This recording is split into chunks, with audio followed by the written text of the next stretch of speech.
Hello बच्चों, नमस्कार। आशा करता हूं कि आप सभी लोग बहुत अच्छे होंगे, स्वस्थ और मस्त होंगे, जबरदस्त होंगे, शानदार होंगे, फर्स्ट क्लास होंगे। आप सभी लोगों का बहुत बहुत स्वागत है। Very good afternoon all of you. बहुत बहुत शुभाशीष आप सभी को, और आप सभी को धनतेरस की बहुत बहुत शुभकामनाएं। Very good afternoon all of you. Ram Ram ji. ठीक है, सब लोग अच्छे हैं भैया, स्वस्थ और मस्त है, जबरदस्त है। वंदना है, अनु है, निकिता है, लक्ष्मी है, उपासना राठौर है, मनु सिंह है, सोहेब खान है। सोहेब जी वालेकुम अस्सलाम। अवधेश जी हैं और काजल जी हैं, सुमित है, सोना है। ठीक है, सभी लोग हैं। Very good afternoon. चलिए जी, बहुत बहुत शुभाशीष आप सभी को। हाँ, आपको भी बहुत बहुत शुभकामनाएं धनतेरस की भैया जी, सभी लोगों को। ठीक है, हम मौलिक अधिकारों पर चल रहे थे, और मौलिक अधिकारों पर जहां तक मुझे याद है आर्टिकल 15 पर थे। आर्टिकल 15 के सामान्य नियम, आर्टिकल 15 क्लॉज 1 क्लॉज 2 पढ़ा चुके थे, और जो सामान्य नियमों के अपवाद हैं आर्टिकल 15 क्लॉज 3, 4, 5, 6 वो हमको आज कराने हैं। ठीक है, बहुत महत्व का आर्टिकल है आर्टिकल 15, और पूरे डिटेल के साथ हमको पढ़ना भी है। ठीक है, मतलब जितना एग्जाम पॉइंट ऑफ व्यू से महत्वपूर्ण है, जितना जरूरी है, तो हमको देखना भी है। ठीक है, आइए ठीक है, चलते हैं नेक्स्ट। Article 15 clause 3। क्लॉज 3, एक बार मैं आप सभी भैया जी को यह बताना चाहता हूं कि आर्टिकल 15 क्लॉज 1 और क्लॉज 2, ठीक है, जिनमें से आर्टिकल 15 क्लॉज 1 जो है, 15 क्लॉज 1 आपका यह कहता है कि राज्य अपने नागरिकों के साथ धर्म, मूलवंश, जाति, लिंग, जन्मस्थान या इनमें से केवल किसी भी एक आधार पर कोई भेदभाव नहीं कर सकता। और आर्टिकल 15 क्लॉज 2 में राज्य के साथ साथ प्राइवेट व्यक्ति भेदभाव नहीं कर सकता। लेकिन 15 क्लॉज 3, 15 क्लॉज 4, 15 क्लॉज 5, 15 क्लॉज 6 ये सामान्य नियमों के अपवाद हैं। तो अब यहां से आपका स्टार्ट होता है भैया जी, क्या? सामान्य नियमों के अपवाद। नियमों के अपवाद,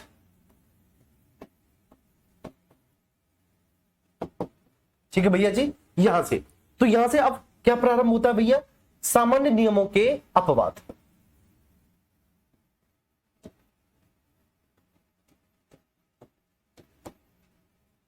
अपवाद, अब इस अपवाद में जो सबसे पहला है आर्टिकल 15 क्लॉज 3, वो क्या कहता है? आर्टिकल 15 क्लॉज 3 कहता है कि राज्य महिलाओं और बच्चों के लिए उनके हित में विशेष प्रावधान कर सकता है।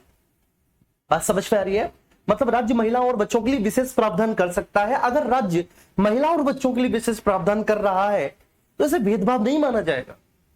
बात समझ में आ रही है? इसे भेदभाव नहीं माना जाएगा। आर्टिकल 15 क्लॉज 3 में यह कहा गया है। क्या कहा गया है? राज्य महिलाओं और बच्चों के हित में, बच्चों के हित में विशेष प्रावधान कर सकता है। विशेष प्रावधान कर सकता है। प्रावधान मीन्स बेटा प्रोविजन कर सकता है, और इसे अनुच्छेद 15 का उल्लंघन नहीं माना जाएगा। इसे आर्टिकल 15 का उल्लंघन नहीं माना जाएगा। उल्लंघन नहीं माना जाएगा। उल्लंघन नहीं माना जाएगा। माना जाएगा।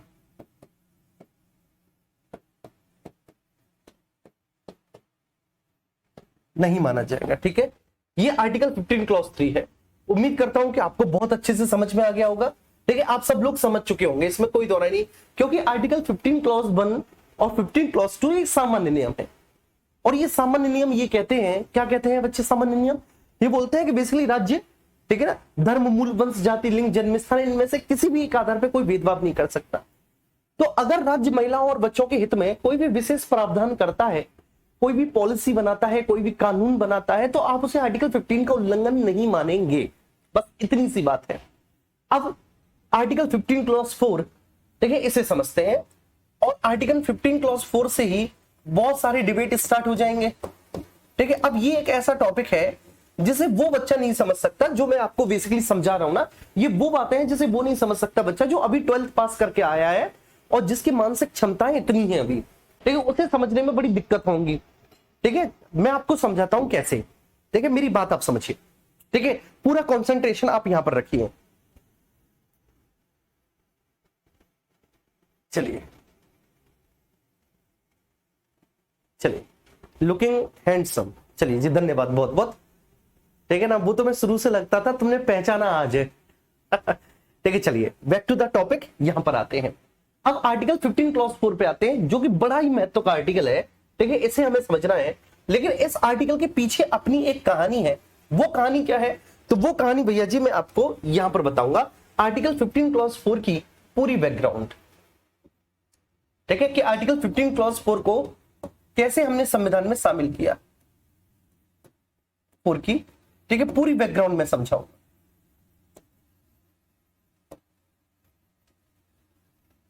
तो सबसे पहले आपको समझाता हूं, ठीक है, फिर मैं आपको बताऊंगा, लिख पाऊंगा। आर्टिकल 15 क्लॉज 4, ठीक है, एक्चुअली आपके ओरिजिनल कॉन्स्टिट्यूशन में था नहीं।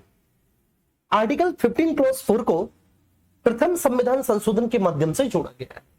ठीक है, जी हाँ, ठीक है, ये जो आपका आर्टिकल है 15 क्लॉज 4, इसको फर्स्ट कॉन्स्टिट्यूशन अमेंडमेंट, प्रथम संविधान संशोधन,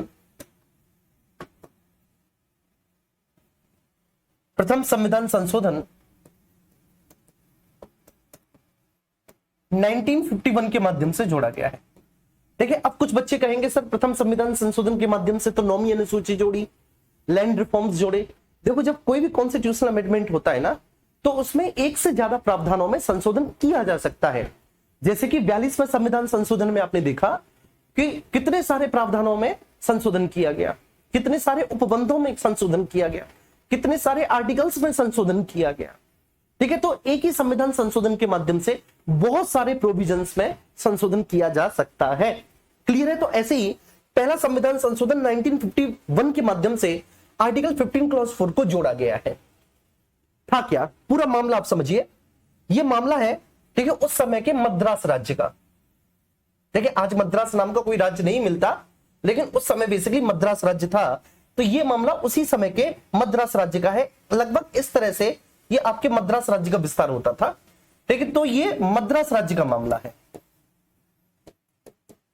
चलिए, ठीक है, मद्रास राज्य में क्या किया कि वहां पर जो उस समय गवर्नमेंट थी मद्रास में, ठीक है, मद्रास में उस समय जो गवर्नमेंट थी बेटा, उस समय जो सरकार थी, ठीक है, सरकार ने ये पाया कि यहां पर मद्रास के जो गवर्नमेंट मेडिकल और इंजीनियरिंग कॉलेज है, इन मेडिकल और इंजीनियरिंग कॉलेज में बेसिकली एक वर्ग है जिसको हम पिछड़ा अथवा दलित वर्ग कहते हैं। ठीक है, उसके जो अभ्यर्थी हैं, जो उस वर्ग से आने वाले विद्यार्थी हैं, वो बेसिकली उनकी संख्या बहुत कम है। आप समझ रहे? कहने का आशय यह है कि मद्रास सरकार ने इस बात को अनुभव किया, नॉट इवन अनुभव, बल्कि बाकायदा, ठीक है, इस पर जो है ना एक कमेटी बिठाई, और कमेटी बिठाने के बाद ये देखा गया, इस बात की जांच की गई कि भाई जो दलित और पिछड़े वर्ग हैं, तो कितने अभ्यर्थी हैं जो इस समुदाय से गवर्नमेंट इंजीनियरिंग और मेडिकल या फिर उच्च शिक्षण संस्थानों में पढ़ने के लिए आते हैं। पता चला कि भाई ये संख्या तो बहुत कम है। अब ये संख्या बहुत कम क्यों है? ठीक है, क्योंकि साहब इसमें कोई दो राय नहीं है, सैकड़ों सालों से बेसिकली एक ऐसा वर्ग था जिसको समाज की मुख्य धारा से छिन्न भिन्न कर दिया गया। अब मुझे किसी भी बच्चे की किसी भी तरह की कोई ना कमेंट चाहिए और ना कोई फालतू की चीज चाहिए। ठीक है ना, मैं आरक्षण समझाने जा रहा हूं, मतलब अभी तो नहीं समझाऊंगा, लेकिन आरक्षण आज आप समझोगे आरक्षण क्या होता है। और जो लोग व्हाट्सएप यूनिवर्सिटी या फेसबुक यूनिवर्सिटी से पढ़ के आ गए हैं कि आरक्षण क्या है, उनको मैं यहां पर आज आरक्षण के बारे में बताऊंगा। ठीक है, बहुत अच्छे से सुनेंगे। यहां पर अगर किसी भी बच्चे ने एक फालतू कमेंट किया आज के टॉपिक में, क्योंकि आज का टॉपिक बहुत वर्नेबल टॉपिक है, बात समझ में आ रही है, मतलब बहुत ऐसा मुद्दा है, ज्वलनशील मुद्दा है ये, तो इसलिए ठीक है, आप सभी लोग सभ्यता और नैतिकता का परिचय देंगे, बहुत अच्छे से सुनेंगे इसको। ठीक है, क्या है क्या नहीं है। और अगर फालतू किसी का कोई कमेंट आया तो मैं कमेंट डिसेबल नहीं करूंगा, कोर्स डिसेबल करवा दूंगा, ध्यान रखना इस बात को। ठीक है, जी हाँ, तो बहुत अच्छे से सुनेंगे किसी का भी एक भी कमेंट नहीं आना चाहिए, ठीक है? बहुत अच्छे से सुनिए ये बात। तो क्या था पूरा मामला समझना कि सब मद्रास राज्य, ठीक है, मद्रास गवर्नमेंट, तो मद्रास गवर्नमेंट ने बाकायदा एक सर्वे करवाया, एक इन्वेस्टिगेशन, एक जांच समिति बनाई और उसने ये देखा कि हमारे यहां के जो सरकारी कॉलेज हैं, बेसिकली सरकारी कॉलेज जहां पर उच्च शिक्षण संस्थान, जो उच्च शिक्षण संस्थान है, उन उच्च शिक्षण संस्थानों में यह देखा जाए, ठीक है ना, खासकर आपके इंजीनियरिंग और मेडिकल कॉलेज, मेडिकल कॉलेज इनको कहते हैं बेटा, ठीक है, आपको पता होगा इनको कहते हैं professional study college. Medical college इनको क्या कहते हैं? इनको कहते हैं प्रोफेशनल स्टडी, ठीक है ना, आपने पढ़ा होगा। ये बेसिकली प्रोफेशनल स्टडी होती है, ये प्रोफेशनल कोर्सेज होते हैं।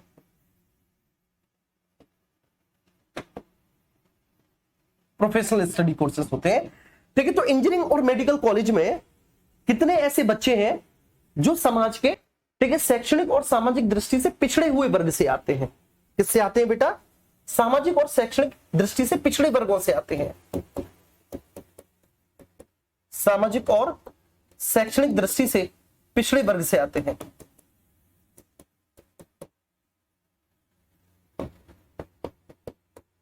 दृष्टि से पिछड़े वर्ग से आते हैं, वर्ग से आते हैं। तो इस बात के लिए एक बाकायदा एक समिति बनाएगी, ठीक है ना, और उस समिति के आधार पर यह बात जो है ना, शैक्षणिक वर्ग से आते हैं, तो बाकायदा एक समिति बनाएगी और ये जांचा गया कि अब जांच में ये पता चला कि बहुत कम स्टूडेंट्स, बेसिकली ना के बराबर, तो बहुत कम स्टूडेंट्स ऐसे हैं जो हायर प्रोफेशनल स्टडी जैसे इंजीनियरिंग और मेडिकल कॉलेज में जो सामाजिक और शैक्षणिक पिछड़े वर्ग से आते हैं, ठीक है, आमतौर पे पिछड़े, दलित, वंचित वर्ग से बहुत कम अभ्यर्थी हैं। कारणों का पता लगाएगा तो कारण स्पष्ट थे। कारण स्पष्ट इस तरह से थे, जैसे कि मान के चलिए कि एक बाप है जिसका नाम है रामलाल, ठीक है, रामलाल, ठीक है, एक पिताजी हैं रामलाल, रामलाल जी के दो बेटे हैं। बात समझ पा रही है ना? अब जो दो बेटे हैं रामलाल जी के, तो आप ये मान सकते हैं कि एक बच्चा जो है रामलाल जी का वो बहुत शार्प माइंड है, बहुत ज्यादा, बहुत शार्प है, ठीक है, और वो शार्प, ठीक है, बचपन से तो वो कुशाग्र बुद्धि का था ही, दूसरा उसको अच्छी स्टडी भी दी गई, ठीक है, उसको अच्छे से स्कूल में पढ़ाया गया, डीपीएस जैसे इंटरनेशनल स्कूल में, वर्ल्ड स्कूल में उसको पढ़ाया गया। और रामलाल जी ने अपने दूसरे बेटे को सरकारी स्कूल में करवा दिया, ठीक है। सरकारी स्कूल में मैं ये नहीं कह रहा कि पढ़ाई बेकार होती है, लेकिन बेसिकली शिक्षा की तरफ ज्यादा ध्यान नहीं दिया जाता। पढ़ाई बेकार नहीं होती, बहुत हाईली क्वालिफाइड टीचर होते हैं जो सरकारी मास्टर होते हैं, लेकिन ध्यान नहीं दिया जाता। तो वैसे स्कूल में, ठीक है, वो ऐसे ही पढ़ने लिखने में उसका दिमाग ज्यादा था नहीं, और बेसिकली उसको सरकारी स्कूल में भी करवा दिया। तो वो वाली बात है कि कुल मिलाकर, ठीक है ना, एक कहावत है कि, चलो कहावत छोड़ो, ठीक है, लेकिन ये तो रामलाल जी के साथ ये हुआ। रामलाल जी के दो बेटे, एक बेटा रामलाल जी का, जिनको रामलाल जी ने बहुत अच्छे स्कूल में पढ़ाया, डीपीएस जैसे अच्छे स्कूल में, इंग्लिश स्कूल में, ठीक है, उसको सभी प्रकार की एजुकेशन दी गई, ठीक है, सारी शिक्षा उसको दी गई। और दूसरा बेटा जिसको सरकारी स्कूल में ऐसे ही ना उसका कोई ट्यूशन ना फ्यूशन ना कुछ, जबकि जो डीपीएस वाला है उसके बाकायदा ट्यूशन भी लग रहे हैं, साइंस का अलग, मैथ का अलग। ठीक, रामलाल जी ने दोनों को 9th क्लास तक ऐसे ही, एक को डीपीएस में और दूसरे को, ठीक है, सरकारी स्कूल में पढ़वाया। इसके बाद उन्होंने क्या किया कि हाई स्कूल में उन दोनों का एडमिशन किसी तीसरे कॉलेज में करवा दिया। हाई स्कूल में किसी तीसरे कॉलेज में उनका एडमिशन करवा दिया, ठीक है। अभी तक 2 कॉलेज थे, तीसरे कॉलेज में एडमिशन दोनों का करवा दिया। और फिर रामलाल जी दोनों से उम्मीद कर रहे हैं कि भाई दोनों जो ना सेम अंक लाए, दोनों समान मार्क्स लाए। जो सरकारी स्कूल वाला है वो भी डीपीएस वाले के बराबर अंक लेकर आए, ठीक है, या दोनों टॉप करें, 90% से ऊपर लेकर आए। रामलाल जी ये उम्मीद कर रहे हैं दोनों से। तो अब बताओ रामलाल जी की ये उम्मीद सही है? नहीं है सही। क्यों सही नहीं है? क्योंकि बेसिकली उस बच्चे को जो सरकारी स्कूल में पढ़ा, उसको वो आधारभूत संसाधन जो है, जो उसके व्यक्तित्व में बढ़ावा लाते, उसकी पढ़ाई में अभिरुचि की क्षमता को और बेहतर करते, उनसे तो रामलाल जी ने उसे वंचित ही कर दिया। उसको ट्यूशन नहीं दिया, उसको अच्छा परिवेश नहीं दिया, ये सब नहीं दिया उसको। मैं ये नहीं कह रहा, मैं बुराई नहीं कर रहा, एक बात बता रहा हूं। और दूसरे बच्चे को उन्होंने इतना अच्छा परिवेश दे दिया, इतना अच्छा माहौल दे दिया, ठीक है, उसकी जो पढ़ाई लिखाई में अभिरुचि थी वो और ज्यादा बढ़ती हुई चली गई, क्योंकि उस तरह के उसको माहौल दे दिया गया। देखिए एक्सपेरिमेंटल पढ़ाई होती है इन स्कूल्स में, ऐसा माहौल दे दिया। अब वहां पर वो उम्मीद ये कर रहे हैं कि दोनों एक साथ नंबर लाए, एक समान नंबर लाए, दोनों ही टॉप करें, तो ऐसा तो संभव नहीं है ना, ऐसा नहीं हो सकता। तो सेम वही व्यवस्था बेटा ये है। ठीक है, एक वो वर्ग है, ठीक है, जो पढ़ाई लिखाई से दूर रहा बेसिकली, ठीक है, जिस वर्ग की पीढ़ियों ने श्रमिक का काम किया, लेबर का काम किया, मजदूरी का काम किया बेसिकली, और अपने आप को पढ़ाई लिखाई से बहुत दूर रखा। ठीक है, अब आप किसी इंजीनियरिंग या मेडिकल कॉलेज में आप, ठीक है, ये उम्मीद करें कि उस मेडिकल कॉलेज में, ठीक है, जितने बच्चे इस वर्ग से आए उतने ही इस वर्ग से आ जाए, तो ऐसा संभव है नहीं। तो भैया जो ठीक है, जो सामाजिक और शैक्षिक दृष्टि से पिछड़े वर्ग हैं उनको लाना तो पड़ेगा बेटा, मुख्य धारा में लाना पड़ेगा। उनको मुख्य धारा में लाने के लिए उनके लिए कुछ विशेष रक्षोपाय किए जाएंगे, उनके लिए कुछ स्पेशल राइट दिए जाएंगे, कुछ स्पेशल प्रोविजंस किए जाएंगे। ठीक है, मैं आपको बताता हूं, बहुत अच्छे से आप समझना, ठीक है, इस बात को। पिछड़े वर्ग, तो उन्होंने क्या किया मद्रास राज्य ने बेटा, कि उन्होंने मद्रास राज्य ने इस बात को बहुत अच्छे से डिस्कस किया, स्टडी किया, इस बात को स्टडी किया उन्होंने। और उन्होंने स्टडी करने के बाद ये पाया कि भाई वास्तव में, ठीक है, हमारे राज्य में जो है ना, सामाजिक और शैक्षणिक दृष्टि से पिछड़े वर्ग के जो विद्यार्थी हैं, जो अभ्यर्थी हैं, उनकी संख्या बहुत कम है। जब उनकी संख्या बहुत कम है तो उन्होंने क्या किया, उनके लिए कुछ विशेष उपबंध बना दिए। उन कॉलेज में एडमिशन लेने के लिए उनके लिए कुछ स्पेशल प्रोविजंस कर दिए।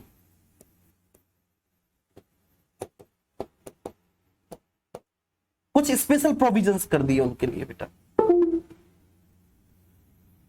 विशेष उपबंध बना दिए। विशेष उपबंध का मतलब केवल इतना है कि ऐसा कर दिया कि बेसिकली जो इस वर्ग से आते हैं, जो इस वर्ग से रिप्रेजेंट करते हैं इस वर्ग को, तो बेसिकली उनके लिए मेरिट थोड़ी सी कम कर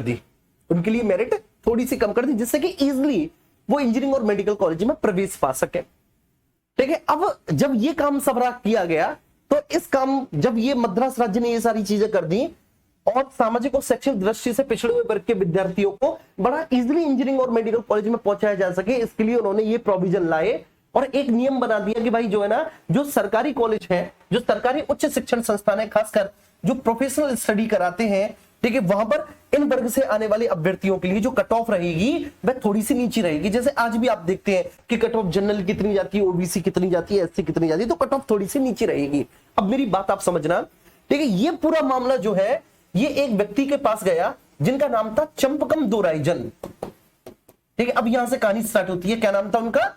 चंपकम दोराइजन। चंपकम दोराइजन को यह बात अच्छी नहीं लगी मद्रास सरकार की। उन्होंने कहा चंपकम दोराइजन ने कि साहब ये तो सीधा सीधा भेदभाव हो रहा है। और चंपकम दोराइजन साहब क्या करने चले गए? चंपकम दोराइजन साहब बेटा मद्रास सरकार के खिलाफ, ठीक है, कोर्ट केस करने चले गए कि मद्रास सरकार ने यह भेदभाव किया है और यह सीधा सीधा जाति के आधार पर किया गया भेदभाव है। यह पूरी बैकग्राउंड है। एक चंपकम दोराइजन नाम का व्यक्ति वो बेटा मद्रास सरकार के खिलाफ केस कर देता है कोर्ट में कि ये सीधा सीधा जाति के आधार पर भेदभाव किया जा रहा है, क्योंकि इसमें, ठीक है, विशेष जाति के अभ्यर्थियों को, विशेष जाति के विद्यार्थियों को इजिली एक्सेस दिया जा रहा है इंजीनियरिंग और मेडिकल कॉलेज में। बड़ा इजिली एक्सेस दिया जा रहा है इंजीनियरिंग और मेडिकल कॉलेज में, जो कि बहुत गलत है। और वो इस तरह से जो ना बेटा कोर्ट चले गए। मेरी बात आप समझ में आ रही है? और कोर्ट ने भी चंपकम दोराइजन के ही पक्ष में फैसला सुनाया। कोर्ट ने कहा कि चंपकम दोराइजन बिल्कुल सही है, वास्तव में ये जाति के आधार पर किया गया भेदभाव ही है। ठीक है, तब सरकार ने बेटा प्रथम संविधान संशोधन किया। ठीक है, तब सरकार ने प्रथम संविधान संशोधन 1951 किया।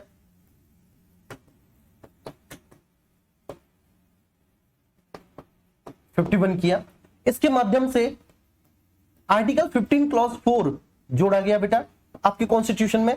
तो ये ओरिजिनल कॉन्स्टिट्यूशन में नहीं था। आर्टिकल 15 क्लॉज 4 जोड़ा गया और इसमें बोला गया कि राज्य सामाजिक और शैक्षणिक दृष्टि से पिछड़े हुए वर्गों के हित में विशेष प्रावधान कर सकता है। बात समझ में आ रही है?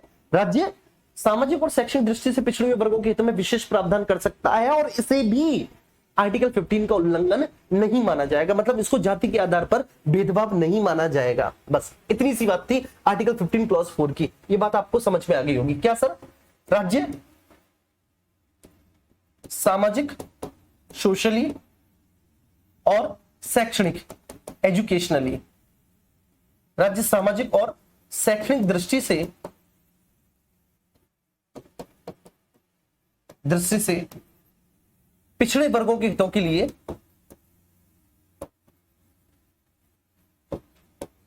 पिछड़े वर्ग के हितों के लिए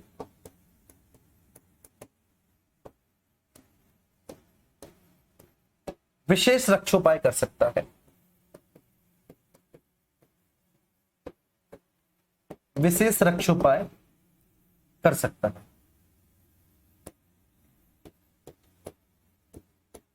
कर सकता है, ठीक है। और यह भी आर्टिकल 15 का उल्लंघन या आर्टिकल 15 का अपवाद, वो आर्टिकल 15 का वायलेशन नहीं माना जाएगा, इसको आर्टिकल 15 का हम उल्लंघन नहीं कहेंगे। तो पहले संविधान संशोधन 1959 के माध्यम से आर्टिकल 15 क्लॉज 4 जोड़ा गया।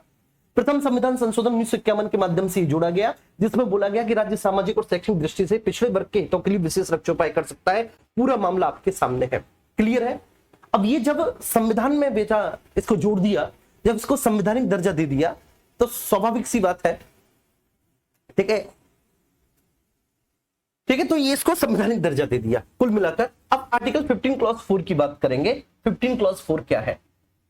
वो 15 क्लॉज 5, इसके बारे में बात करेंगे। ये भी बहुत महत्व का आर्टिकल है, आर्टिकल 15 क्लॉज 5, ठीक है। और एक बार मैं फिर से सारी स्टोरी आपको बता दूंगा, बिल्कुल परेशान मत होना। अभी जो आर्टिकल 15 क्लॉज 5 है, ठीक है, ये आप समझेंगे कि इसमें क्या है। एक्चुअली 93वां संविधान संशोधन हुआ 2005 में। क्या भैया जी? 93वां संविधान संशोधन 2005 में होता है, 93rd कॉन्स्टिट्यूशनल अमेंडमेंट 2005। अच्छे से याद रखेंगे, संविधान संशोधन 2005।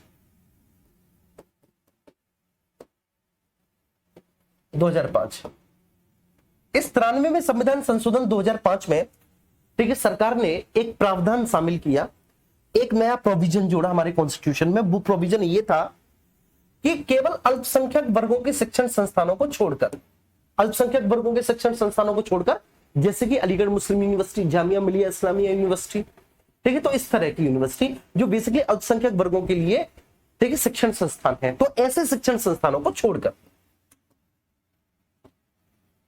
अल्पसंख्यक वर्गों के शिक्षण संस्थानों को छोड़कर, शिक्षण संस्थानों को छोड़कर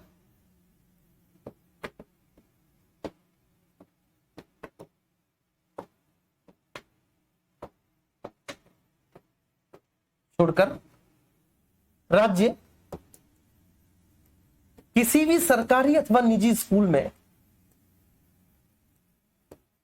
किसी भी राज्य नहीं, सॉरी, शिक्षण संस्थानों को छोड़कर, ठीक है, अल्पसंख्यक वर्गों के शिक्षण संस्थानों को छोड़कर सभी सरकारी और निजी स्कूलों को,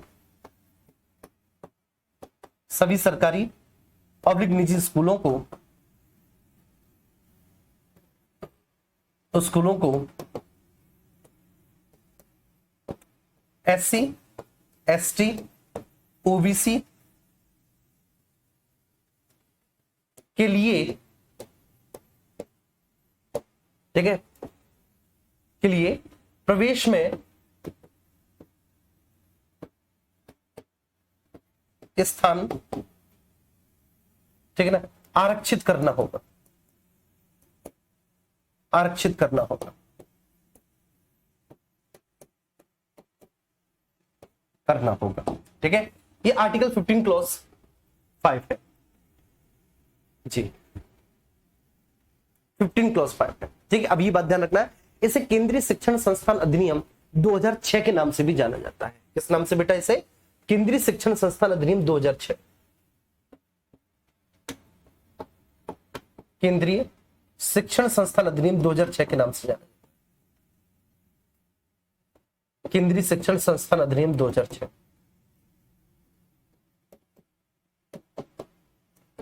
अधिनियम 2006 के नाम से जाना जाता है, या फिर इसको प्रवेश में छूट, प्रवेश में छूट, ठीक है, ये भी बोल देते हैं प्रवेश में छूट अधिनियम 93वां संविधान संशोधन 2000, ठीक है। आइए अब इसके बाद आर्टिकल 15 क्लॉज 6 पर आते हैं। ये क्या है आर्टिकल 15 क्लॉज 6, इसको समझ लेते हैं। 15 क्लॉज 6, ठीक है। तो आर्टिकल 15 क्लॉज 6 क्या बोलता है? 15 क्लॉज 6 ने 103वें संविधान संशोधन के माध्यम से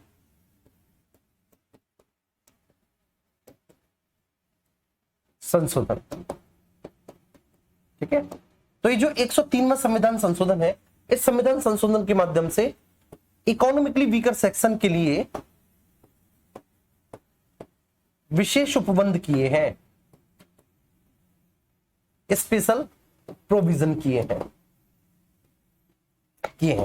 अब पूरी कहानी आप समझो, ठीक है। ये तो हो गया आपका रिटन पार्ट, क्योंकि ये रिटन पार्ट लेट हो जाता है तो दिक्कत हो जाती है ना बाबू।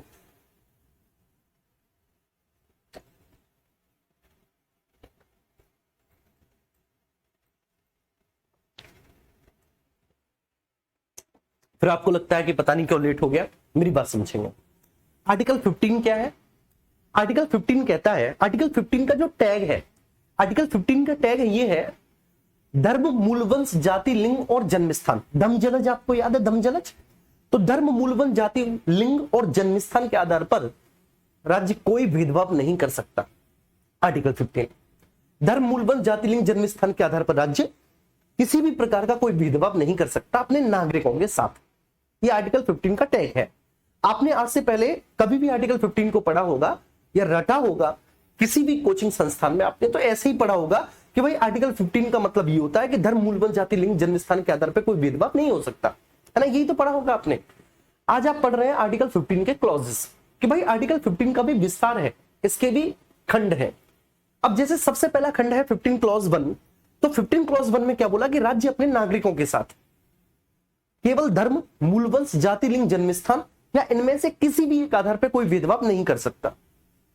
लेकिन तो राज्य अपने नागरिकों के साथ नहीं कर सकता भेदभाव इन 5 में से किसी भी एक आधार पर।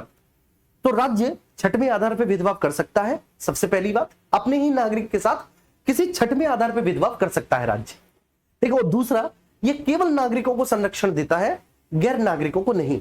अगर कोई भी विदेशी भारत में आता है तो जो राज्य है उस विदेशी के साथ धर्म के आधार पर भी, मूलवंश के आधार पर भी, ठीक है, जाति, लिंग और जन्मस्थान के आधार पर भी राज्य भेदभाव कर सकता है किसी भी विदेशी के साथ, ठीक है। तो किसी भी विदेशी के साथ राज्य भेदभाव कर सकता है, केवल राज्य नागरिक के साथ कोई भेदभाव नहीं करेगा, वो भी इन 5 में से किसी एक आधार पर। यह आर्टिकल 15 क्लॉज 1 कहता है। आर्टिकल 15 क्लॉज 2 ये बोलता है कि भाई देखो ऐसा है, राज्य के साथ साथ प्राइवेट व्यक्ति भी भेदभाव नहीं कर सकता, ठीक है ना। आर्टिकल 15 क्लॉज 2 जो है बेटा, आर्टिकल 15 क्लॉज 2 क्या कहता है कि भाई राज्य के साथ साथ प्राइवेट व्यक्ति भी भेदभाव नहीं कर सकता। अब प्राइवेट व्यक्ति भेदभाव कहां नहीं करेगा? तो नंबर फर्स्ट पॉइंट, ठीक है ना, कोई भी सार्वजनिक स्थान जो चाहे सरकारी हो चाहे निजी हो, लेकिन वो सार्वजनिक उद्देश्य से बनाया गया हो। जैसे आपका घर सार्वजनिक नहीं होता, लेकिन हॉस्पिटल, रेस्टोरेंट, होटल, ऑफिस, ये सब सार्वजनिक होते हैं। बात समझ में आ रही है? अगर आपको ऑफिस है, ठीक है, ऑफिस चाहे आपका कोई भी सही है, आपकी दुकान है, सार्वजनिक है, क्लियर है, दुकान भी सार्वजनिक है, किसी की परचूनी की दुकान है तो वो भी सार्वजनिक है, चाहे बेशक वो उसकी खुद की निजी संपत्ति है, लेकिन वो भी सार्वजनिक है। तो ऐसे स्थानों में अगर कोई व्यक्ति प्रवेश करता है तो फिर वहां पर उस व्यक्ति के साथ केवल धर्म, मूलवंश, जाति, लिंग, जन्मस्थान या इनमें से किसी भी एक आधार पर कोई भेदभाव नहीं हो सकता। ये बात समझ में आ रही है बहुत अच्छे से? इतना तो आप समझ ही रहे होगे, ठीक है। दूसरा, आर्टिकल 15 क्लॉज 2 क्या बोलता है कि साहब अगर मान के चलिए कि सरकारी पैसा लगा है और ऐसी कोई भी बिल्डिंग या ऐसा कोई भी स्थान जिसमें सरकारी पैसा लगा है, चाहे रत्ती भर का लगा हो, तो वहां पर भी किसी प्रकार का कोई भेदभाव नहीं हो सकता प्रवेश में। अब आर्टिकल 15(3) आया। अब आर्टिकल 15(3) से लेकर और 15(6) तक ये सामान्य नियमों के अपवाद है, मतलब ये आर्टिकल 15(1) और 15(2) के अपवाद है। 15(3) में बोल रहा है कि राज्य महिला और बच्चों के हित में अगर कोई भी विशेष प्रावधान करता है तो उसे आर्टिकल 15 का उल्लंघन नहीं माना जाएगा। जैसे एक एग्जांपल देता हूं मैं आपको ठीक है, आपने देखा होगा कि घर का जो सबसे छोटा बच्चा होता है माँ उसे दुलार करती है। आपने देखा होगा घर के सबसे छोटे बच्चे को, ठीक है, वो रोज आए तो माँ तुरंत जो ना उसके लिए रोटी लेके जाती है, उसे मनाती है। और घर के जो बड़े बच्चे होते हैं वो ये कहते हैं कि मम्मी देखो आप इसे कितना प्यार करती हो, तो मम्मी क्या समझाती है कि नहीं बेटा प्यार में सबको बराबर करती हो, लेकिन चूंकि घर में सबसे छोटा है, तुम लोग तो समझदार हो गए हो, तुम्हें तो पता है कि क्या खाना है क्या नहीं पीना है, इस बेचारे को नहीं पता। तो इसलिए मैं इसको, ठीक है, थोड़ा सा अतिरिक्त पोषण देने के लिए, ठीक है, ये सारी चीजें करती हूं कि बेसिकली जो ना आप ये मान के चलिए कि इसको, ठीक है, समझ इतनी नहीं है, तो मैं कोई भेदभाव नहीं कर रही तुम्हारे साथ, बल्कि मैं इसका ख्याल रख रही हूं। ये बात आप समझे? ऐसा नहीं कि मैं आपके अधिकारों को कम करके इसको अधिकार दे रही हूं, आपको आपके पूरे अधिकार मिल रहे हैं, लेकिन मैं बेसिकली ये चूंकि घर में सबसे छोटा है, ठीक है, ये बहुत ना समझ है बेचारा अभी, तो इसको मैं, ठीक है ना, अतिरिक्त केयर कर रही हूं और इसके अलावा कुछ नहीं। ठीक है, ऐसा आमतौर पे आपने सुना होगा घरों में। ठीक है, ऐसे ही जैसे आपने देखा होगा, जैसे मान के चलिए घर में 3 बच्चे हैं बेटा, और कोई एक दिव्यांग है ना, दिव्यांग है, वो अपने आप अपनी शर्ट नहीं पहन पाता, पैंट नहीं पहन पाता, वो खुद से चल नहीं पाता है, खा नहीं पाता है, तो माँ ऐसा करती है, उसे अपने हाथों से खिलाती है। तो बाकी के 2 अगर ये कहे माँ देखो आप इसे तो अपने हाथों से खिलाती हो, मुझे आप अपने हाथों से नहीं खिलाती, तो आप बताओ क्या ये तर्क सही है? नहीं ना, ये तर्क गलत है बच्चे, क्योंकि वो बेचारे नहीं खा सकते। ठीक है, तो इसलिए माँ जो है ना उनको, ठीक है, खिला रही है। तो बस ये है और कुछ नहीं। तो राज्य अगर बच्चों और महिलाओं के लिए कोई प्रावधान करता है तो इसका मतलब ये नहीं कि राज्य कोई भेदभाव कर रहा है। 15(3) में ये है। अब ये जो 15(4) है ये जुड़ा है, ये ओरिजिनल कॉन्स्टिट्यूशन में 15(4) था ही नहीं। आप ओरिजिनल कॉन्स्टिट्यूशन उठा के देख लो, 15(4) आपको मिलेगा ही नहीं। अब 15(4) में क्या था, 15(4) की पूरी विषय वस्तु को, अब 15(4) के पूरे सब्जेक्ट को बहुत अच्छे से समझेंगे। क्या है 15(4)? तो 15(4) में बेसिकली 15(4) जो है ना वो इंट्रोड्यूस हुआ। वो कैसे इंट्रोड्यूस हुआ कि एक मद्रास राज्य का मामला हुआ। ठीक है, अभी इस पूरी बात को मैं फिर से आपको समझाने जा रहा हूं। मद्रास राज्य का मामला हुआ। मद्रास स्टेट में एक्चुअली क्या हुआ है मेरे प्यारे बच्चे, कि मद्रास स्टेट में मद्रास गवर्नमेंट ने, उस समय का जो मद्रास स्टेट था, आज तो वो तमिलनाडु हो गया, ठीक है, तो उस समय का जो मद्रास था वहां की गवर्नमेंट ने, ठीक है, अपने यहाँ के सरकारी कॉलेजेस में बेसिकली जो हायर एजुकेशन इंस्टीट्यूट थे, ठीक है, वहां पर उन्होंने खासकर अपने प्रोफेशनल स्टडी कॉलेज में जो सामाजिक और शैक्षणिक दृष्टि से पिछड़े हुए वर्ग के जो अभ्यर्थी थे, जो विद्यार्थी थे, ठीक है, उनके लिए मेरिट को थोड़ा सा नीचे कर दिया, जिससे कि वो इजीली एडमिशन ले सके। ठीक है ना, और उन्होंने तर्क दिया क्योंकि सामाजिक और शैक्षिक दृष्टि से पिछड़े हुए वर्ग से आते हैं, तो इसके लिए हम इन्हें स्पेशल प्रोविजन कर रहे हैं। हालांकि संविधान में इसका कोई जिक्र नहीं था, ठीक है, कि ऐसा कोई स्पेशल प्रोविजन हो सकता है। तो इसलिए चंपकम दोराइजन साहब जो है वो कहां पर चले गए, कोर्ट चले गए, और कोर्ट ने चंपकम दोराइजन के मामले को सही भी माना कि हाँ भाई, ठीक है, मद्रास राज्य ने जाति के आधार पर भेदभाव किया है। ठीक है, तो उसके बाद फिर क्या हुआ कि मजबूरन नेहरू सरकार को उस समय, ठीक है, फर्स्ट कॉन्स्टिट्यूशनल अमेंडमेंट 1951 के माध्यम से आर्टिकल 15 क्लॉज 4 संविधान में जोड़ना पड़ा। और उन्होंने बोला कि यदि राज्य सामाजिक और शैक्षणिक दृष्टि से पिछड़े वर्ग के हितों के लिए कोई विशेष रक्षोपाय करता है तो उसे आर्टिकल 15 का उल्लंघन नहीं माना जाएगा। वो बेसिकली सामान्य नियमों का उल्लंघन नहीं है, वो महज एक अपवाद है और कुछ नहीं। ठीक है, इसके बाद इस पर बहस और बढ़ी। जब इस पर बहस और बढ़ी तो फिर 93 में संविधान संशोधन 2005 आया। ठीक है, इस 93 में संविधान संशोधन 2005 को हम बेसिकली प्रवेश में आरक्षण अधिनियम कहते हैं। ठीक है, इसको हम क्या कहते हैं, प्रवेश में छूट ऑब्लिक प्रवेश में आरक्षण, रिजर्वेशन इन एडमिशन भी कहते हैं इसको। क्या कहते हैं बेटा इस आर्टिकल को, आर्टिकल 15 क्लॉज 5 को रिजर्वेशन इन एडमिशन।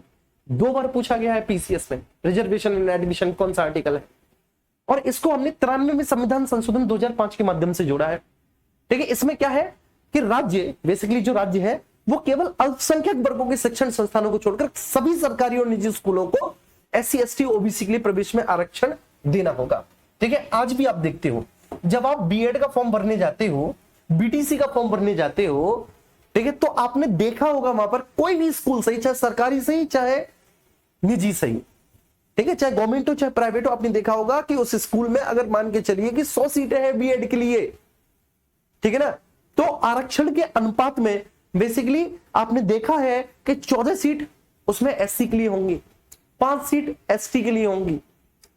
मतलब ऐसे करके पूरा का पूरा उसमें खाका होता है कि सब 10 सीट उसमें EWS के लिए होंगे, ठीक है, 27 सीट उसमें OBC वर्ग के लिए होंगी, तो इस तरह से आपने पूरा का पूरा देखा होगा कि जैसे आप किसी भी स्कूल में एडमिशन वगैरह लेने गए होगे तो वहां पे पता होगा कि साहब एससी की इतनी सीट है इसमें। अगर आप उस वर्ग से आते हैं तो आप सबसे पहले ये पूछते हैं कि साहब मुझे एससी सीट पर एडमिशन चाहिए, कितनी सीट है एससी की, साहब इतनी है। एसटी की सीट पर मुझे एडमिशन चाहिए क्योंकि मैं उसी वर्ग से आता हूं, कितनी सीट है साहब, इतनी सीट है। ठीक है, अगर आप ओबीसी वर्ग से आते हैं तो साहब मुझे ओबीसी सीट पर एडमिशन चाहिए, कितनी सीट है साहब, इतनी है, चाहे सरकारी हो चाहे निजी हो। लेकिन जो अल्पसंख्यक वर्गों के लिए शिक्षण संस्थान है वहां पर यह प्रावधान लागू नहीं होता। तो केवल व केवल अल्पसंख्यक वर्गों के शिक्षण संस्थानों को छोड़कर, क्योंकि वहां पर यह प्रोविजन, वहां पर यह प्रावधान लागू नहीं है। ठीक है, तो हर एक स्कूल को, ठीक है, अपने यहां एससी एसटी ओबीसी के लिए सीटें आरक्षित करनी पड़ेंगी अपने यहां। ठीक है, इसलिए इसको केंद्रीय शिक्षण संस्थान अधिनियम 2006 प्रवेश में छूट, ठीक है, या प्रवेश में आरक्षण। अच्छा 2006 क्यों? क्योंकि 2006 में लागू हुआ यह अधिनियम और ये संशोधन 2005 में हुआ।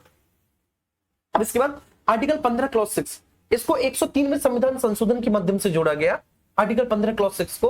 और इसमें ईडब्ल्यूएस इकोनॉमिकली वीकर सेक्शन के लिए विशेष उपबंध है। जो इकोनॉमिकली वीकर सेक्शन है उसके लिए विशेष उपबंध है। विशेष उपबंध का मतलब है कि उनको भी, ठीक है, एडमिशन वगैरह में छूट दी जाएगी, बस सिंपल सी बात है। ठीक है, अब आप मुझे बताएंगे, मैंने इतना समझाया जितना आपके लिए बहुत जरूरी था समझना।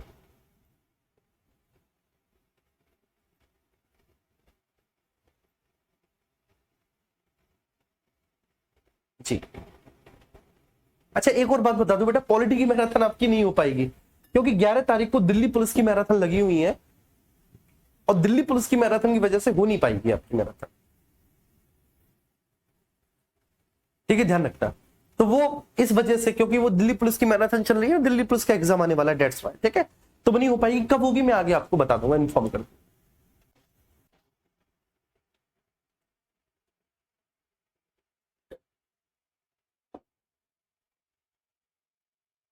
ठीक है, क्लियर हुआ? तो अब एक बार आप लोग थम्स अप करो।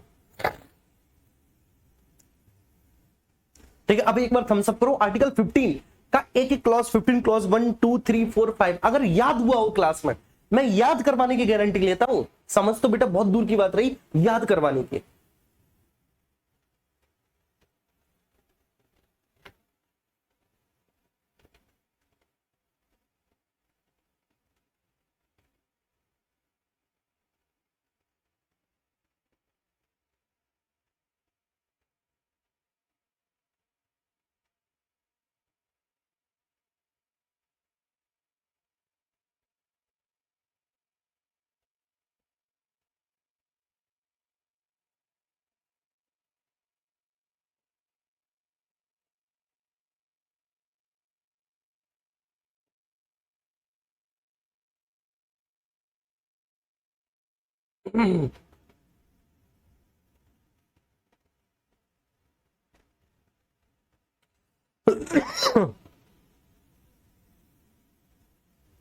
ईडब्ल्यूएस मतलब बेटा, जो आप ईडब्ल्यूएस पूछ रहे हो, बताओ यार, आपने फॉर्म भरा होगा, लेकिन भैया आप फॉर्म तो भरने ही जा रहे होगे, भरते तो होगे। इकोनॉमिकली वीकर सेक्शन मतलब, ईडब्ल्यूएस का मतलब है आर्थिक रूप से पिछड़ा वर्ग, आर्थिक रूप से पिछड़ा वर्ग, पिछड़ा वर्ग।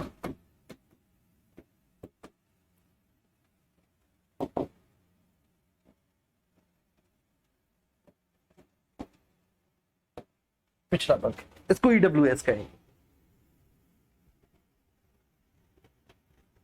चलिए, याद हो रहा है, चलिए बहुत अच्छी बात है। ठीक है, आइए अब आर्टिकल 16 पे आते हैं। ठीक है, आर्टिकल 16 आज तक तुम्हारी एक बात समझ में नहीं आई होगी कि आर्टिकल 16 में ये लिखा होता है, बहुत सारे बच्चों ने रटा होगा, सच्ची बात बता रहा हूं। 16 में लिखा होता है लोक नियोजन के विषय में अवसर की समानता। लोक नियोजन के विषय में अवसर की समानता, विषय में अवसर की समानता, अवसर की समानता। अच्छा, बहुत सारे बच्चों को ये समझ में नहीं आता है लोक नियोजन क्या है ना, कि बाकी सब तो ठीक है सर, ये समझ में नहीं आया लोक नियोजन। ठीक है, तो लोक नियोजन का मतलब होता है बेटा, ठीक है, पब्लिक एम्प्लॉयमेंट मतलब सरकारी नौकरी, एम्प्लॉयमेंट ठीक है, जिसकी आप तैयारी कर रहे हो वो लोक नियोजन है। ठीक है भाई, जिसकी तुम लोग क्या कर रहे हो, जिसकी तुम लोग तैयारी कर रहे हो वो लोक नियोजन है, सरकारी नौकरी। लोक नियोजन के विषय में अफसर की समानता, उम्मीद करता हूं। ठीक है, आर्टिकल 16 को आमतौर पर हम सबने ऐसे ही याद किया होगा कि भाई लोक नियोजन के विषय में अफसर की समानता, लोक नियोजन के विषय में अफसर की समानता। चलिए अब है क्या, ठीक है, आर्टिकल 16 सही लिखा है यार, ज्यादा परफेक्शन की जरूरत तो नहीं है। हाँ ठीक है, मतलब अच्छा लगता है। लेकिन मुझे क्या है, थोड़ी सी मात्रा इधर उधर चढ़ जाए तो मुझे ये दोबारा से लिखो। चलो, तो आर्टिकल 16 मतलब लोक नियोजन के विषय में अफसर की समानता। लोक नियोजन मतलब सरकारी नौकरी, मतलब सरकारी नौकरी में सभी को समान अवसर मिलेंगे। ठीक है, किसी को भी उसके धर्म, मूल वंश, जाति, लिंग, जन्म स्थान, निवास स्थान और वंशक्रम, इसमें दो और अतिरिक्त शर्तें जोड़ दी हैं कि भाई किसी के साथ कोई भेदभाव नहीं किया जाएगा, मतलब सबको समान अवसर मिलेंगे। अब आप कहेंगे सर नहीं मिलते, यूपीएससी में किसी को 5 अटेम्प्ट मिलते हैं, किसी को 6 मिलते हैं, किसी को 7 मिलते हैं, तो सर किसी को अनलिमिटेड मिलते हैं। ठीक है, ऐसा आप बोलेंगे, ठीक है ना, और वास्तव में ऐसा है भी, लेकिन फिर वही वाली बात है, ठीक है ना, जो मैंने आपको समझाया। तो इसलिए ये बात आपको ध्यान रखनी है मेरे प्यारे बच्चे। देखो भेदभाव क्या होता है, भेदभाव क्या है, ठीक है, आपको मैं बताता हूं भेदभाव क्या है। भेदभाव का मतलब होता है कि जब आप सबल के पक्ष में, जो ऑलरेडी पहले से ताकतवर है, जिसके पास पहले से संसाधन है, जब आप सबल के पक्ष में या सबल के हित में जब आप फेवर करें, ठीक है, तो वो वास्तव में क्या है, भेदभाव। क्लियर है? तो स्पेशल प्रोविजंस फॉर सबल, ठीक है, सबल के पक्ष में विशेष रक्षोपाय किए जा रहे हैं, सबल के पक्ष में विशेष उपबंध लागू किए जा रहे हैं, या सबल के पक्ष में फेवर किया जा रहा है, वह भेदभाव है। अगर दुर्बल के पक्ष में, निर्बल के पक्ष में भेदभाव किया जा रहा है तो उसको भेदभाव नहीं कहेंगे। ठीक है ना, अगर उसके पक्ष में फेवर किया जा रहा है तो उसको भेदभाव नहीं कहेंगे। सपोज डेट एक एग्जांपल, ठीक है, एक एग्जांपल के साथ मैं आपको ये बातें समझाता हूं, मेरी बात आप बहुत अच्छे से समझना, ठीक है ना, बहुत अच्छे से समझना मेरे प्यारे बच्चे।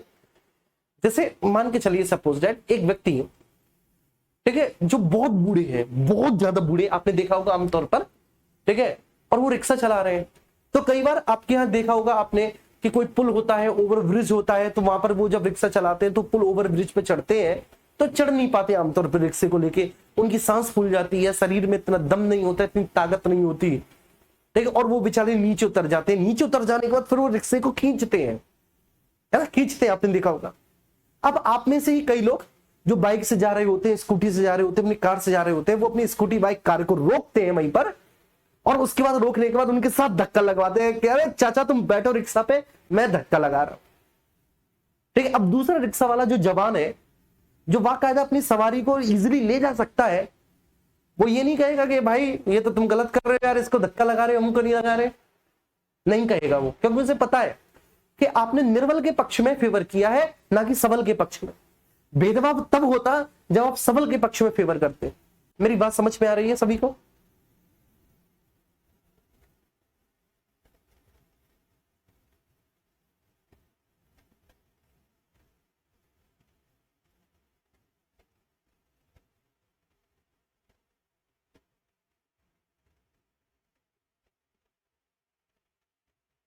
जी, मेरी बात समझ में आ रही है? एक दो बच्चे थम्स अप कर दो ये बात, ठीक है ना। भेदभाव क्या है, क्लियर हुआ?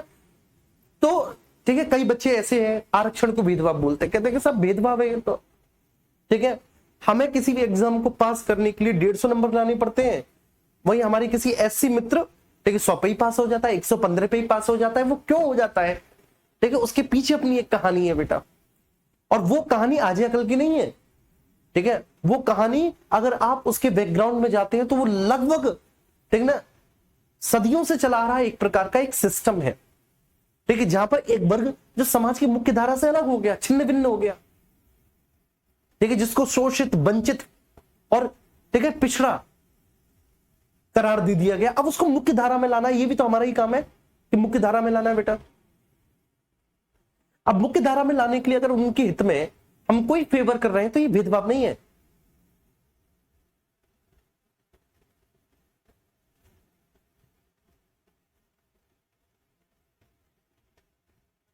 चलिए एग्जाम्पल बहुत अच्छा देते हैं। हाँ, समझाना जरूरी है ना बेटा आपको। चलो आओ, ठीक है, बहुत अच्छे। ठीक है, मैं तुम लोगों से यही उम्मीद करता था और इसलिए मेरी हिम्मत नहीं हो रही थी मैं इसे पढ़ाऊं।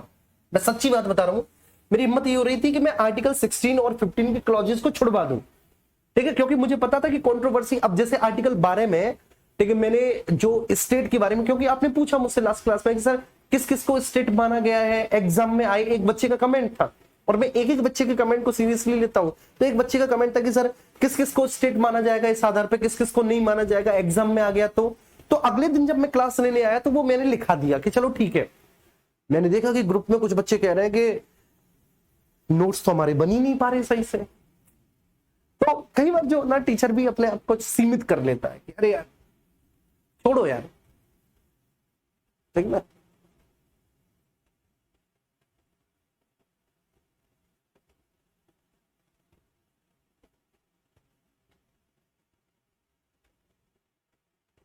चलो ठीक, ओके।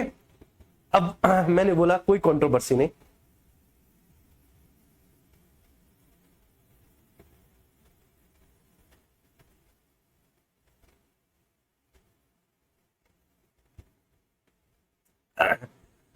एक छोटा सा एग्जांपल देता हूं मैं आपको, ठीक है।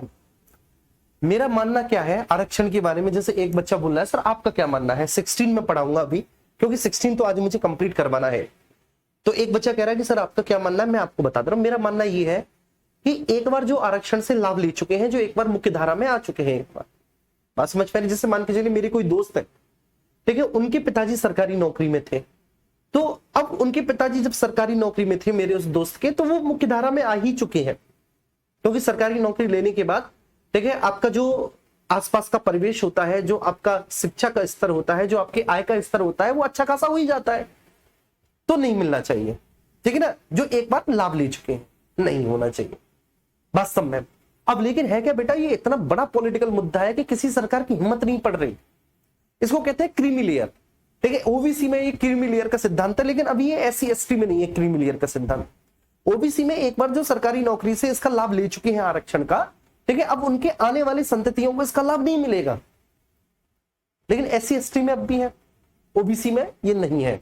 ओबीसी में क्रीमी लेयर का प्रावधान है और होना भी चाहिए, एससी एसटी में भी होना चाहिए, क्योंकि एक बार लाभ लेने के बाद आप मुख्य धारा में आ चुके हैं, ठीक है। हाँ, अगर आपके पिताजी सरकारी नौकरी में नहीं है, वो लाभ नहीं ले पाए किसी भी कारणवश, ठीक है, तो आपको लाभ मिलना चाहिए, क्योंकि वास्तव में आपकी आर्थिक, आपकी सामाजिक स्थिति वही होगी, इसमें कोई दौराई नहीं,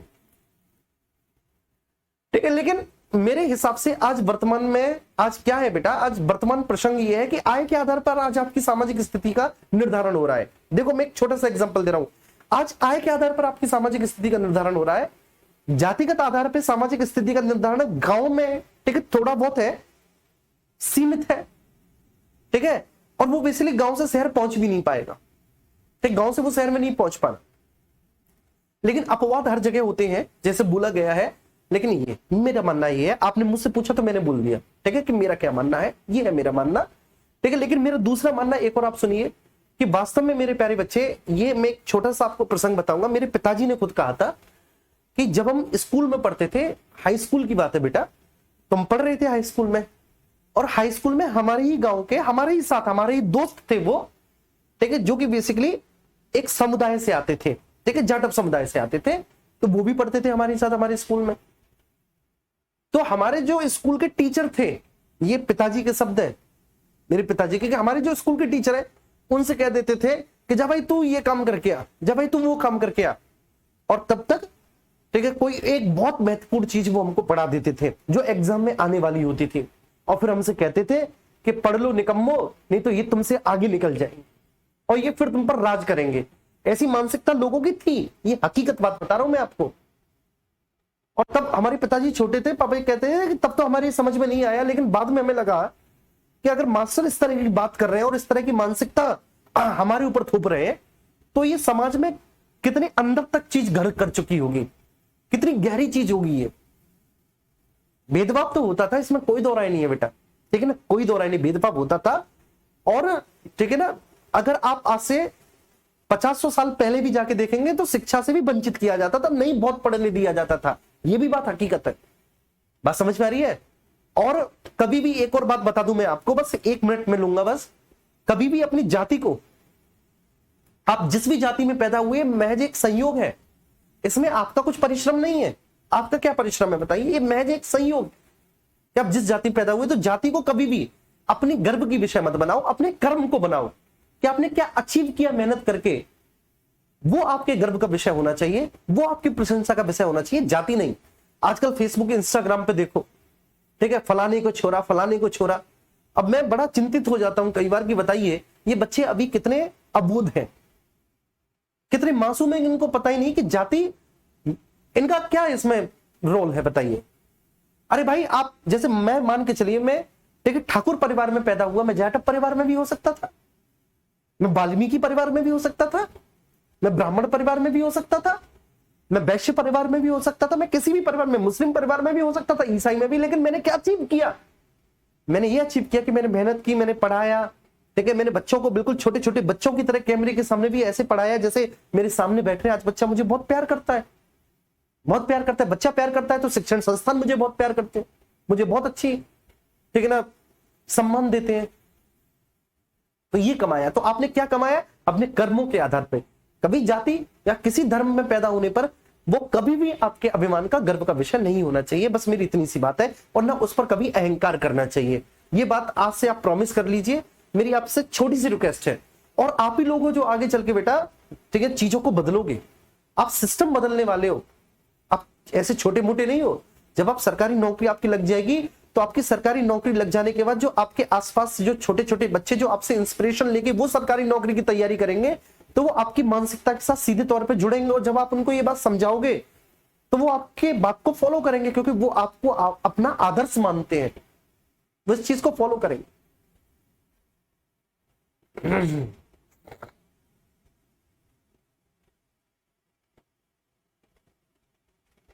चलिए आइए आर्टिकल 16। तो आर्टिकल 16 का मतलब है कि सरकारी नौकरी में सभी को, ठीक है, समान रूप से अवसर मिलना चाहिए। ठीक है, अब मैं बात करूंगा आर्टिकल 16 क्लॉज 1 की।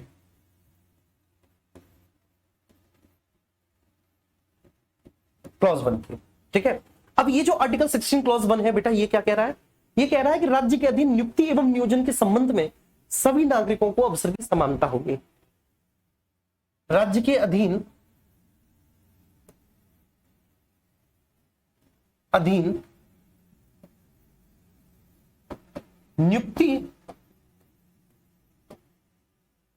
नियुक्ति का मतलब क्या है बेटा? अपॉइंटमेंट।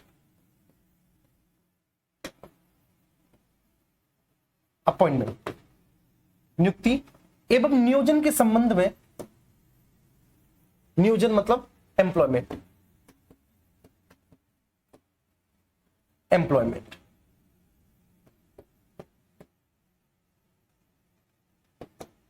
ठीक है। तो राज्य के अधीन नियुक्ति एवं नियोजन के संबंध में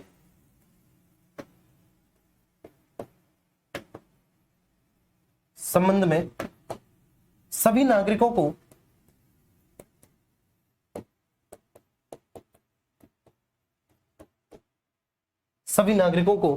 अवसर की समानता हो।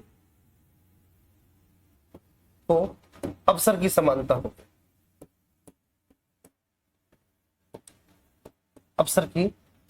होगी।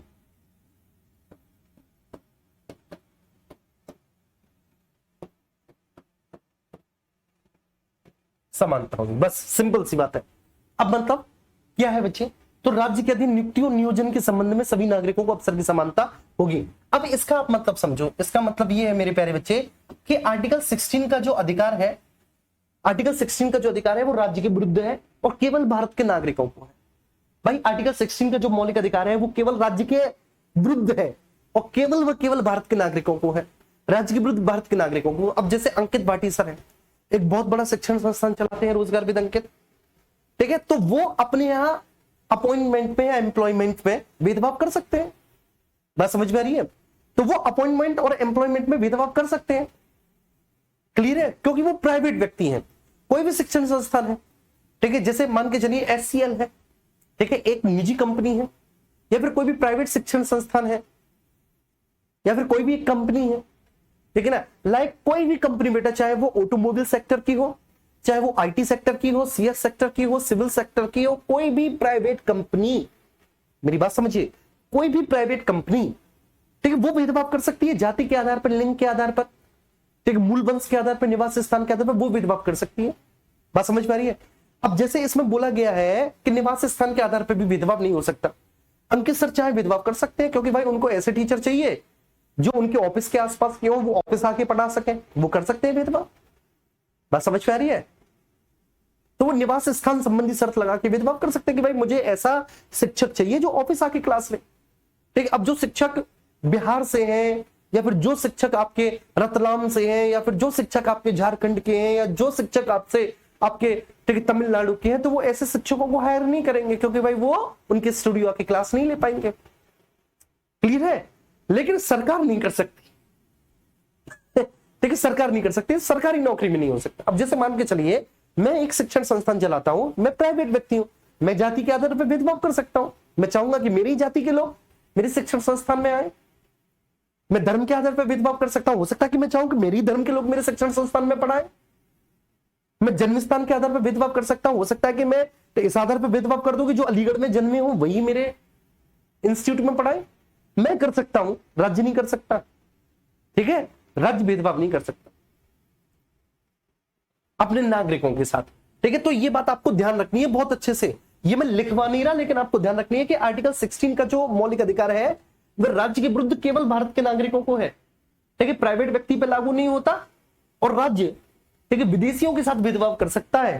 ठीक है ना, इस आधार पर। क्लियर है? अब आर्टिकल 16 क्लॉज 2 है, 16 क्लॉज 2 है। ठीक है, 16 क्लॉज 1 बहुत अच्छे समझ में आया। तो राज्य के अधीन अपॉइंटमेंट और एम्प्लॉयमेंट के संबंध में सभी नागरिकों को अवसर की समानता। अब 16 क्लॉज 2 क्या है? 16 क्लॉज 2 है कि राज्य नियोजन के संबंध में इनमें से किसी भी एक आधार पर भेदभाव नहीं करेगा अपने नागरिकों के साथ। इसमें बोला है कि राज्य नियोजन, नियोजन का मतलब आप समझिए बेटा, नियोजन का मतलब है एम्प्लॉयमेंट, मतलब नौकरी। ठीक है, तो राज्य नियोजन के संबंध में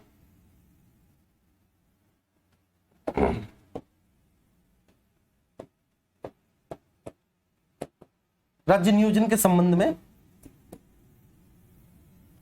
केवल धर्म, मतलब बेटा रिलीजन,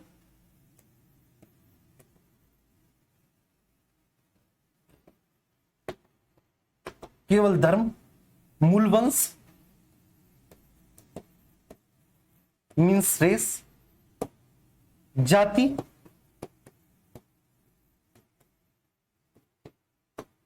लिंग,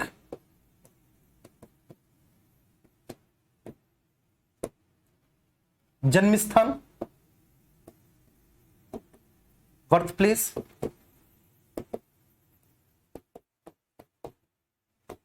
ठीक है ना। अब इसके बाद वंश क्रम, इसमें एक और है बेटा शर्त, वंश क्रम, जिसको आप डिसेंट बोलते हैं, डिसेंट, और निवास स्थान के आधार पर, निवास स्थान रेजिडेंट, रेजिडेंट। ठीक है, तो राज्य नियोजन के संबंध में केवल धर्म, मूल वंश, जाति, लिंग, जन्म स्थान, निवास स्थान, वंश क्रम या इनमें से किसी भी एक आधार पर कोई भेदभाव नहीं कर सकता, या इनमें से किसी भी एक आधार पर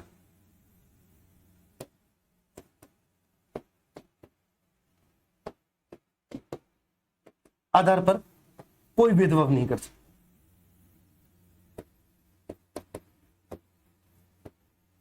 कोई भेदभाव नहीं कर सकता।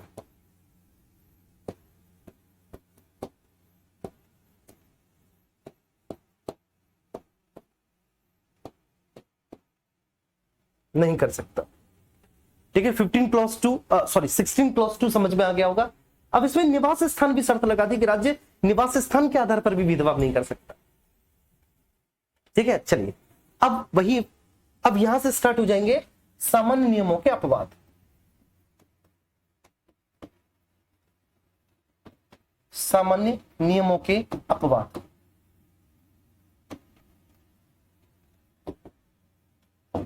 अपवाद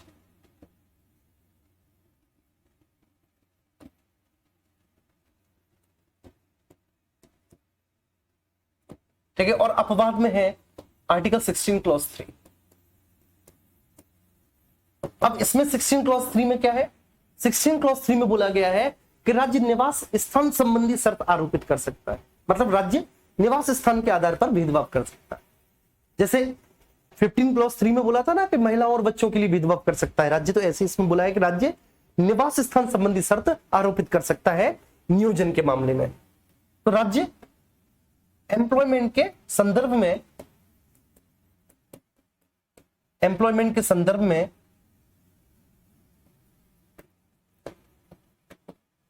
संदर्भ में संदर्भ में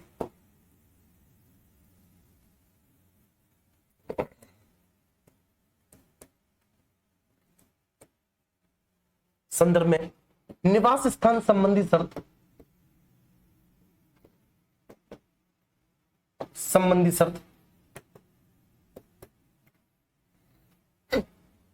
शर्त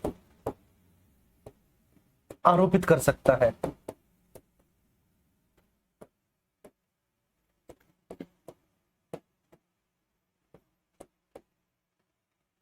आरोपित कर सकता है, ठीक है। और इसे आर्टिकल 16 का भेदभाव, इसे आर्टिकल 16 का उल्लंघन नहीं माना जाएगा।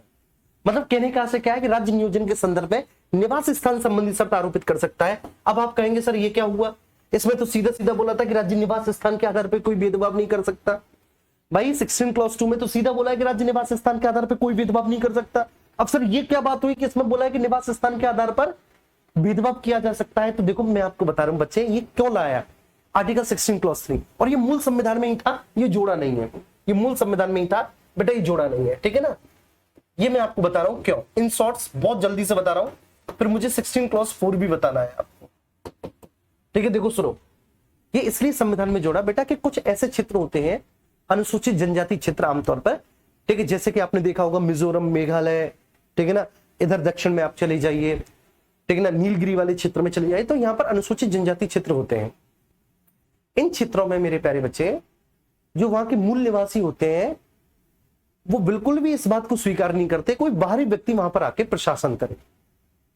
जैसे मान के चलिए कि एक फॉरेस्ट ऑफिसर की जॉब होती है, मैंने पढ़ाया था फॉरेस्ट ऑफिसर के लिए, यूपी ट्रिपल निकालती है फॉरेस्ट ऑफिसर। मैंने एमपी के में भी फॉरेस्ट ऑफिसर के लिए पढ़ाया है, ठीक है ना, मध्य प्रदेश में। तो मध्य प्रदेश में कुछ बेसिकली ऐसी पोस्ट थी कि वहां पर उसी जगह का व्यक्ति जो वहां का मूल निवासी है वो फॉर्म भर सकता था, जो वहां की भाषा जानता हो, वहां की संस्कृति जानता हो। जैसे कुछ जगह थी, 4-5 जिले ऐसे थे, ठीक है, कि वहां पर उसी जिले का व्यक्ति जो है ना उस पोस्ट के लिए अप्लाई कर सकता है, अन्य एमपी का कोई भी नहीं कर सकता, क्योंकि वहां के ओरिजिन चाहिए, वहां के मूल निवासी चाहिए। ऐसा क्यों? क्योंकि वो बाहरी किसी व्यक्ति को स्वीकार नहीं कर सकते। उनका मानना होता है कि बाहरी व्यक्ति उनकी संस्कृति के साथ छेड़छाड़ करेगा, बाहरी व्यक्ति उनकी संस्कृति में विश्वास नहीं करेगा। अब इस वजह से उनके हित टकराएंगे उस व्यक्ति से, बात समझ में आ रही है। तो वो नहीं चाहती बाहरी व्यक्ति को, क्योंकि उनकी अपनी देखिए एक संस्कृति होती है, उनकी अपनी रीतियां होती हैं, प्रथाएं होती हैं, और उनकी रीति प्रथाएं, उनकी संस्कृति को उन्हीं के लोग स्वीकार करते हैं। कोई बाहरी व्यक्ति आके स्वीकार करे या ना करे, और अगर मान के चलिए कि बाहरी व्यक्ति स्वीकार ना करे तो उनसे उनके हित टकराएंगे, और हित टकराएंगे तो दिक्कत होगी। आपने कंतारा मूवी देखी होगी, कंतारा मूवी में जंगल के देवता है, ठीक है ना, और वहां के स्थानीय लोगों की उन देवता में बहुत विश्वास है, लेकिन शुरुआत में जो फॉरेस्ट ऑफिसर होता है वहां पर उसका विश्वास नहीं होता, ठीक है, वहां पर वो बिल्कुल भी इन सब चीजों को नहीं मानता। लेकिन वो जब अपने आंखों से देखता है कि वास्तव में ठीक वो एक ठीक पावरफुल पॉजिटिव पावर है, ठीक है, वो कोई एक वास्तव में कोई शक्ति है, कोई एक सकारात्मक ऊर्जा का स्रोत है, ठीक है, जब तो उनका विश्वास होता है। तो ऐसे ही हर कोई व्यक्ति विश्वास नहीं करता, विश्वास नहीं करेगा बेटा, हिट टकराएंगे, हिट टकराएंगे। तो फिर ऐसे जो आंतरिक तनाव है, ठीक है, नक्सलवाद वगैरह, तो इस तरह की चीजें बढ़ेंगी। वास्तव में नक्सलवाद का एक कारण ये भी है, नक्सलवाद का कारण ये था कि जो उस क्षेत्र विशेष के स्थानीय लोग थे उन्होंने वहां पर उन लोगों का शोषण कर रहे जमींदारों के विरुद्ध हथियार उठा लिए थे, और ये मूवमेंट आज इतना बड़ा होता गया, ठीक है, नक्सलिज्म बेटा, नक्सलवाद कि आज ये आंतरिक समस्या के लिए सबसे बड़ी चुनौती है, आंतरिक सुरक्षा के लिए सबसे बड़ी समस्या है, सबसे बड़ी चुनौती है हमारे लिए, और ये ऐसे ही पनपा था। बात समझ में आ रही है? अरे भाई कोई आपके घर में आके रहने लग जाए, आप पसंद करोगे नहीं? तो ऐसे उनका मानना है। तो उनको कोई बाहरी व्यक्ति नहीं चाहिए उनके जंगलों में, ठीक है, अगर कोई फॉरेस्ट रेंजर आए, फॉरेस्ट ऑफिसर आए तो उन्हीं के बीच का आए, ठीक है, अगर वहां पे कोई पुलिस चौकी पुलिस थाना है तो वहां पे अगर कोई भी पुलिस चौकी पुलिस थाने में कोई भी अधिकारी कर्मचारी हो तो वो उन्हीं के व्यक्ति हो। तो इस तरह से, तो इसलिए वहां पर ये कुछ शर्त लगा दी है, कुछ क्षेत्र विशेष में शर्त लगा दी है कि निवास स्थान संबंधी शर्त राज्य आरोपित कर सकता है। क्यों कर सकता है? बेसिकली कि हित न टकराए, इस वजह से राज्य निवास स्थान संबंधी शर्त लगा सकता है। ठीक है, अभी जो आर्टिकल 16 क्लॉज 4 है यही आरक्षण है। बात समझ में आ रही है? आर्टिकल 16 क्लॉज 4 यही वास्तव में आपका आरक्षण है। देखिए यही आरक्षण है। इसमें क्या बोला है? इसमें बोला है कि राज्य की राय में, अगर राज्य को ऐसा लगता है कि राज्य की राय में किसी भी वर्ग अथवा समुदाय का प्रतिनिधित्व कम है तो राज्य वहां पर उस वर्ग के लिए विशेष उपबंध कर सकता है, मतलब उस वर्ग के लोगों को आरक्षण दे सकता है। ठीक है, तो यही आर्टिकल 16 क्लॉज 4। अगर आपसे कोई भी पूछे कि सीधा सीधा नौकरियों में आरक्षण की बात कौन करता है, सरकारी नौकरियों में आरक्षण की बात आर्टिकल 16 क्लॉज 4 करता है। ठीक है, यही है बेटा सरकारी नौकरी में आरक्षण अधिनियम। आरक्षण अधिनियम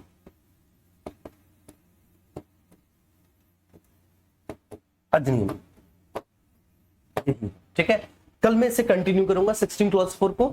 ठीक है बच्चों, अब आप बताओ मुझे, आपको समझ में आया अच्छे से? ठीक है, क्लियर हुआ आज का लेक्चर?